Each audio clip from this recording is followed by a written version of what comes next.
Hi, my name is Jill Jones, and I'm a volunteer here at TMC For Seniors. And these are my dogs, Gracie and Hannah. One of the things I like to do when I'm stressed out is take pictures of my dogs and make cartoons. But I made this one because I noticed that my voice is a little higher when I'm hollering at my dogs now. And I noticed also that they're a little more active. And I think they're picking up on my behaviors because I haven't been myself lately. I know a lot of us are struggling with this new world of staying home, sheltering in place, things are changing. Well, that's normal though, because we've all been kicked out of our comfort zone. Our comfort zone is it's a behavioral space where we have our routines and habits that follow a pattern and they're predictable. In other words, it's a place where we feel safe, where we feel secure. But when things change and get unpredictable, uncertain, and we're worried about our family, about our health, our family's health, that's moving way outside of our comfort zone. So the ideal would be if we could figure out activities to rebuild that comfort zone. So while we're in this situation, and it could be months, come up with different habits, different routines that are comfortable and can help you feel more like you're back in your comfort zone. Now, this topic is about managing stress. So I'm going to be talking about how stress works in the body first, and then we'll get into some new habits and routines that you can use to relax and maybe move those into your comfort zone. So not all stress is bad.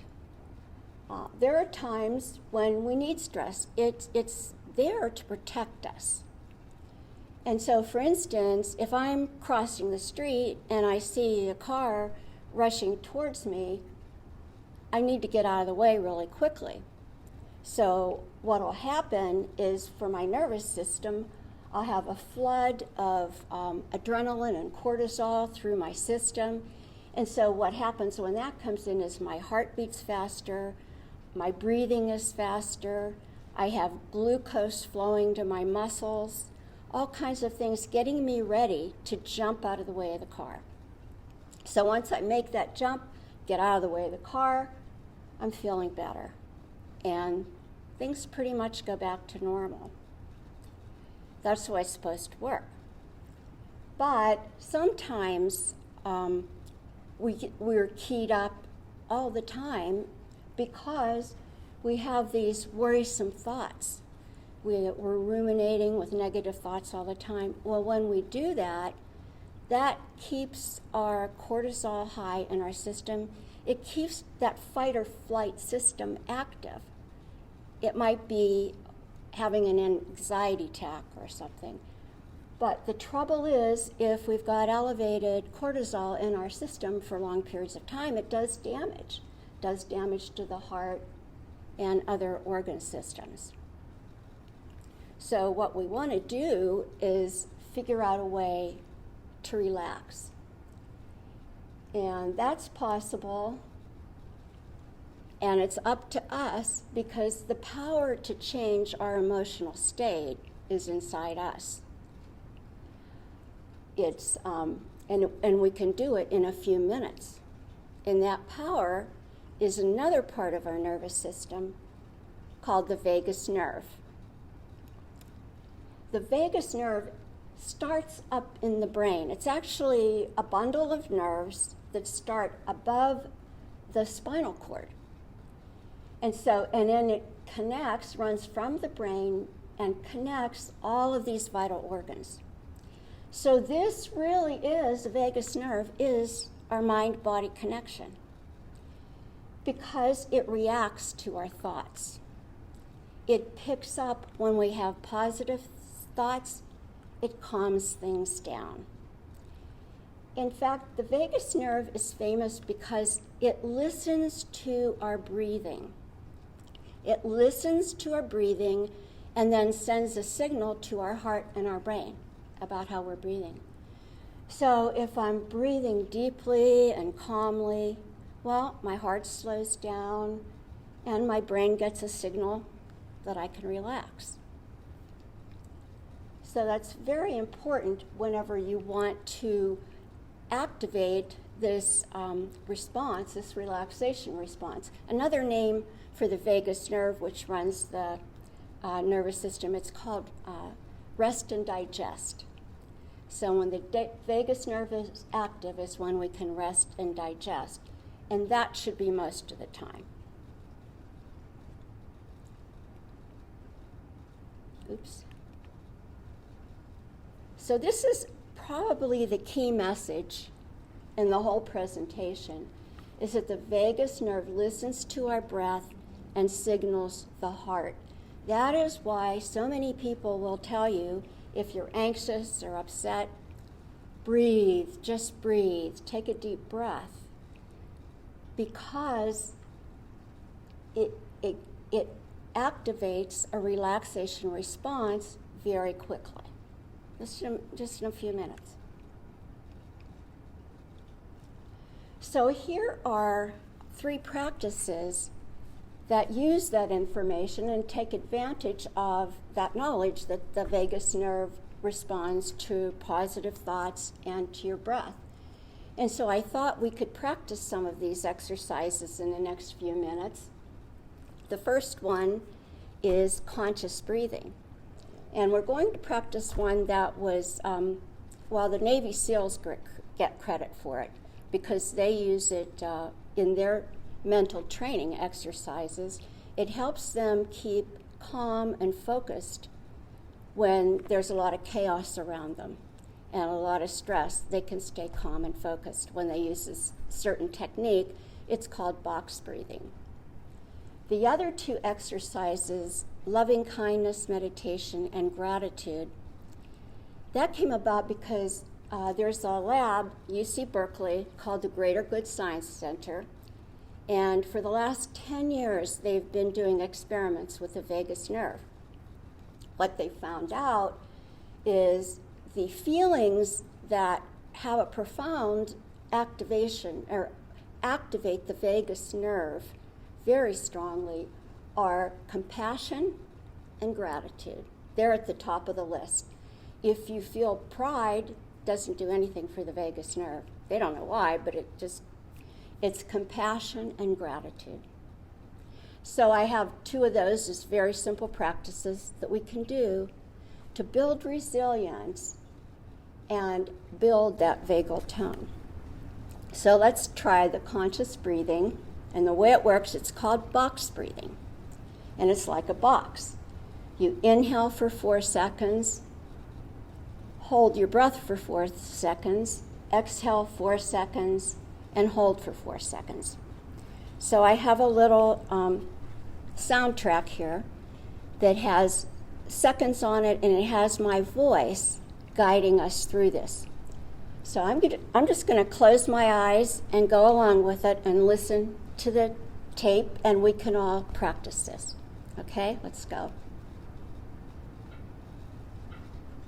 In, 2, 3, 4, hold, 2, 3, 4, out, 2, 3, 4, hold, 2, 3, 4, in, 2, 3, 4, hold, 2, 3, 4, out, 2, 3, 4, hold, 2, 3, 4, in, 2, 3, 4, hold, 2, 3, 4, out, 2, 3, 4, hold, 2, 3, 4. Okay, that was only 53 seconds.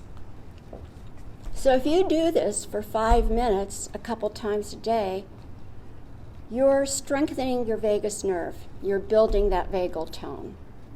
And if you do it more than 5 minutes, you're strengthening it even more. So I would recommend doing it a couple times a day for 5 minutes. Now the next one is the Lovingkindness meditation.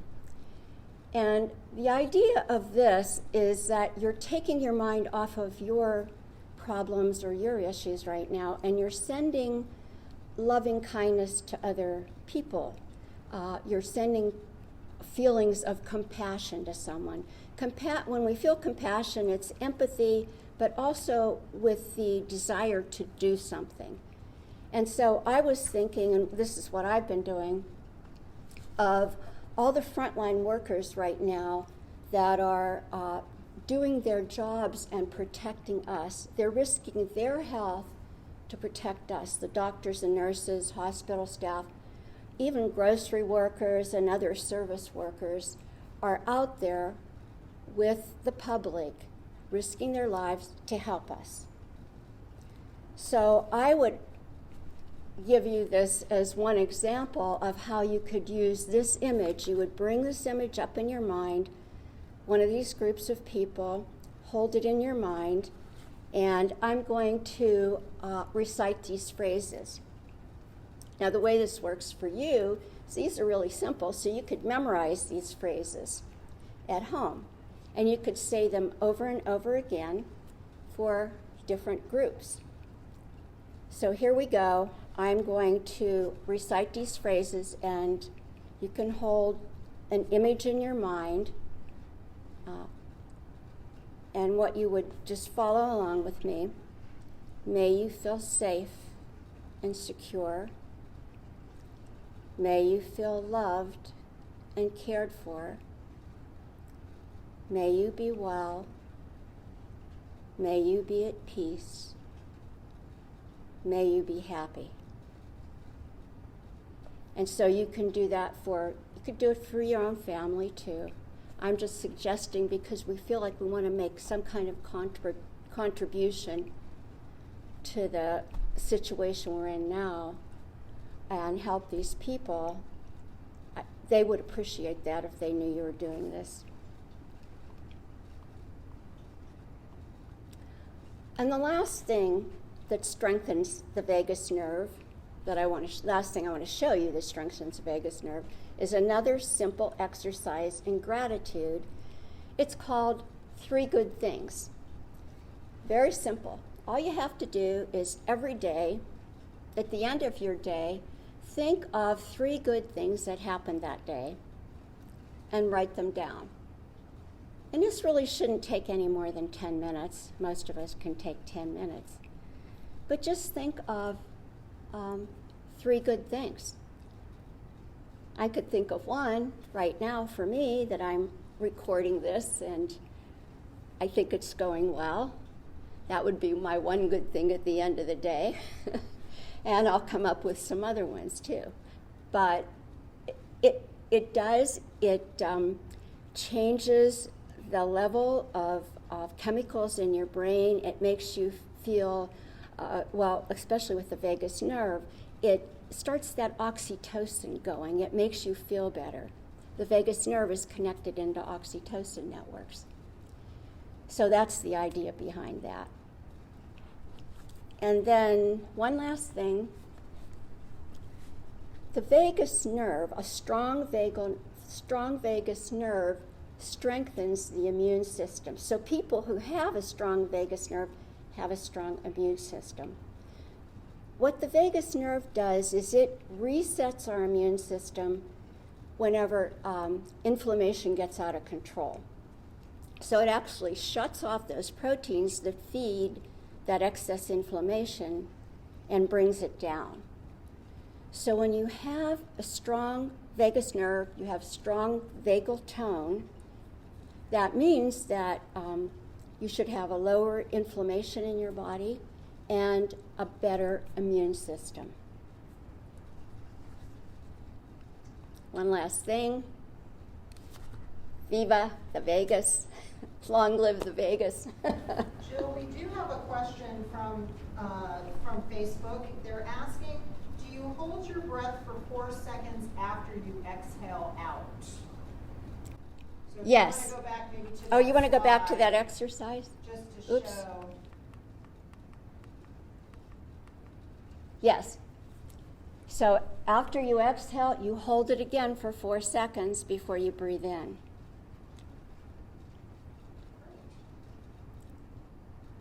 Anything else? Will you walk through it one more time? Just the box breathing. Do you want me to do it again? Yeah. Okay, I'll do this one more time just so we all get it. Let's see. Oops. Let me go back up. There it goes. In, 2, 2, 3, 4. Hold, 2, 3, 4. Out, 2, 3, 4. Hold, 2, 3, 4. In, 2, 3, 4. Hold, 2, 3, 4. Out, 2, 3, 4. Hold, 2, 3, 4. In, 2, 3, 4. Hold, 2, 3, 4. Out, 2, 3, 4. Hold, 2, 3, 4. Okay, that was practice. Anything else? Nope. All right, thank you very much for being here.